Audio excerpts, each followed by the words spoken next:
이용식은 오랫동안 많은 사람들에게 사랑받아 온 대한민국의 대표적인 코미디언이자 방송인입니다. 그는 1980년대부터 활약하며 한국 코미디 역사에서 중요한 인물로 자리 잡았습니다.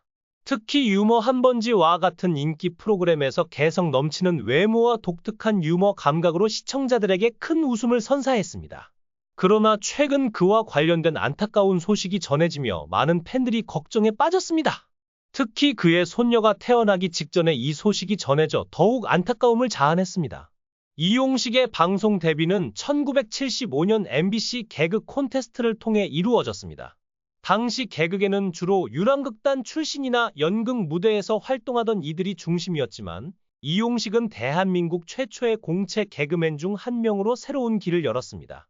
1969년 MBC TV 개국 이후 웃으면 복이 와요와 같은 프로그램을 통해 방송사가 공식적으로 개그맨을 선발하기 시작했습니다. 이용식은 단순히 코미디에만 국한되지 않고 다양한 예술적 재능을 가진 다재다능한 인물이었습니다. 사실 그의 첫 무대는 코미디가 아니라 음악 무대였습니다. 1971년 그는 언더그라운드 라이브 클럽에서 통기타 가수로 데뷔하며 예술계에 첫 발을 내디뎠습니다. 이후 뮤지컬 배우로도 활동하며 새로운 경험을 쌓았습니다. 그는 경양식 레스토랑과 같은 곳에서 기타를 연주하며 노래를 부르기도 했습니다. 당시 함께 활동하던 아티스트들로는 서유석, 양희은, 4월과 5월의 백순진, 이수만 등이 있었습니다. 1972년에는 청평에서 열린 통기타 페스티벌에 참가해 2위를 차지하며 음악적 역량도 인정받았습니다. 어린 시절부터 유난히 말재주가 뛰어났던 이용식은 동네에서 구봉서라는 별명으로 불릴 정도로 남다른 입담을 자랑했습니다. 그리고 그의 인생을 바꿀 운명적인 순간이 찾아옵니다. 배우 박은수가 개그맨 시험 한번 봐봐 라고 권유한 것이 계기가 되어 개그맨의 길을 걷게 된 것입니다. 당시 박은수는 드라마 전원일기에서 이용희 역할로 큰 사랑을 받고 있던 인기 배우였습니다. 그의 한마디는 이용식의 인생에 큰 전환점을 만들어 주었습니다. 이용식은 내 형제 중 막내로 어릴 때부터 형들과는 또 다른 성격을 가진 사람으로 알려졌습니다. 특히 그의 바로 위 형과 친하게 지내던 친구가 바로 박은수였습니다. 놀랍게도 이용식이 개그맨이 되는데 결정적인 역할을 한 것도 박은수였습니다. 그러나 데뷔 직후 이용식은 큰 주목을 받지 못했고 얼마 지나지 않아 군복무를 위해 입대해야 했습니다. 다행히 그는 군대에서 문선대에 배치되어 무대 경험을 계속 쌓을 수 있었습니다. 이 과정에서 개그 실력을 더욱 갈고 닦을 수 있었고 총 36개월 동안의 복무 기간 동안 축적된 무대 경험은 이후 그의 개그 인생의 큰 자산이 되었습니다. 제대 후 MBC에 복귀한 이용식은 그의 인생을 바꿀 또 다른 운명적인 프로그램과 만나게 됩니다. 그것은 바로 어린이 프로그램 뽀뽀뽀였습니다. 당시 새롭게 기획된 프로그램이었던 뽀뽀뽀는 어린이 시청자들을 위한 프로그램으로 연출을 맡은 감독과 제작진이 왕영은, 김병주와 함께 이용식을 캐스팅하며 그에게 잘 부탁한다 는 말을 전했습니다. 이렇게 시작된 뽀뽀뽀와의 인연은 무려 19년 동안 이어지는 장기 출연으로 발전했습니다. 그는 프로그램을 통해 밝고 친근한 이미지를 구축하며 어린이뿐만 아니라 온 가족이 사랑하는 코미디언이 되었습니다. 이 경험은 그의 경력에 있어 큰 전환점이자 성공의 발판이 되었습니다. 이용식은 이 프로그램의 중심에서 많은 사랑을 받으며 국민적인 인기를 누렸습니다. 그러나 화려한 인기에 비해 그의 삶에는 많은 어려움과 시련이 찾아왔습니다. 특히 그가 한창 전성기를 누리던 시기에 예상치 못한 불행이 닥쳐왔습니다. 23년 전 그의 아버지가 심근경색으로 세상을 떠난 지 얼마 지나지 않아 이용식 본인 역시 같은 병을 진단받게 된 것입니다.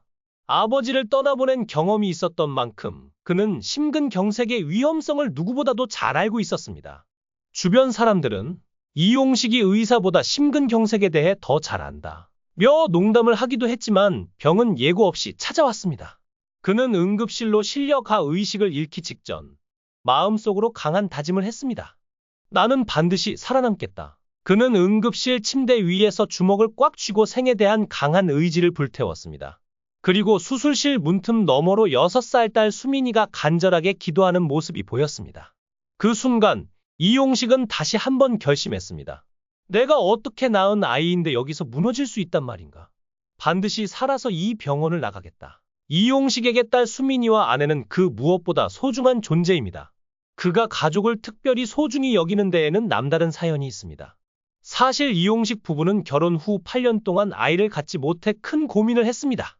그들은 입양을 진지하게 고려할 정도로 힘든 시간을 보냈지만 기적처럼 자연스럽게 수민이를 품에 안게 되었습니다.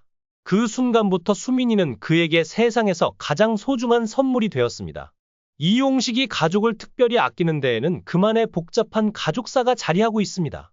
그의 아버지는 북파 공작원으로 활동하며 군번 없이 평안남도 진남포항에서 군용 배에 연료를 공급하는 임무를 수행했습니다.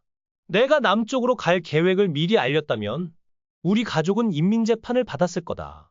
너희 어머니가 정말 몰랐기에 살아남을 수 있었던 거야. 이 말을 들은 이용식은 가족이 아버지의 계획을 알았다면 모두 목숨을 잃었을 수도 있었음을 깨닫고 자신이 살아남은 것이 기적이라는 생각을 하게 되었습니다. 1991년 이용식은 가까운 동료이자 친구였던 이주일의 깊은 슬픔을 목격하게 됩니다. 이주일은 사랑하는 아들을 교통사고로 잃고 깊은 상심에 빠졌습니다. 특히 아들이 세상을 떠나기 한 달 전부터 그는 유난히 아들 이야기를 자주 했다고 전해집니다.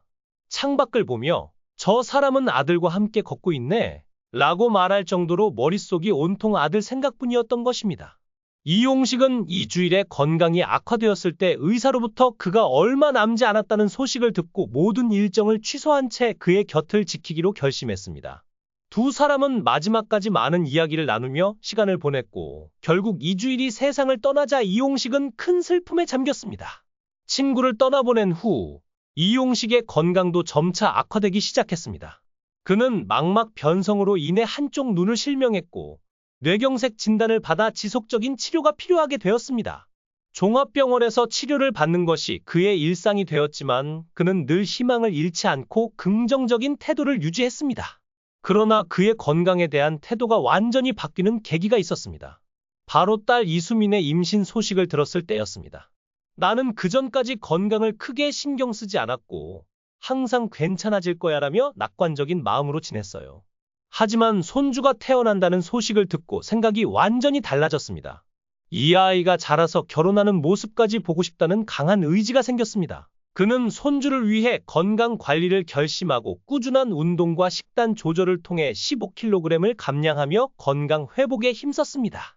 그리고 마침내 손녀가 태어나자 그는 말로 표현할 수 없는 큰 기쁨을 느꼈습니다. 우리 바람대로 이루어졌어. 나에게 이런 큰 행복이 올 줄이야. 그는 세상에서 가장 행복한 사람처럼 보였고 가족들은 그의 곁에서 그 순간을 함께 축하했습니다. 이제 이용식은 사랑하는 손녀와 가족을 위해 꾸준히 건강을 관리하며 더 나은 삶을 위해 노력하고 있습니다.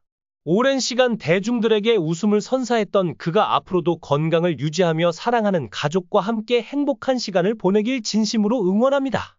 오늘 이야기는 여기까지입니다. 시청해 주셔서 감사합니다. 많은 의견 남겨주시고 다음 시간에 또 만나 뵙겠습니다.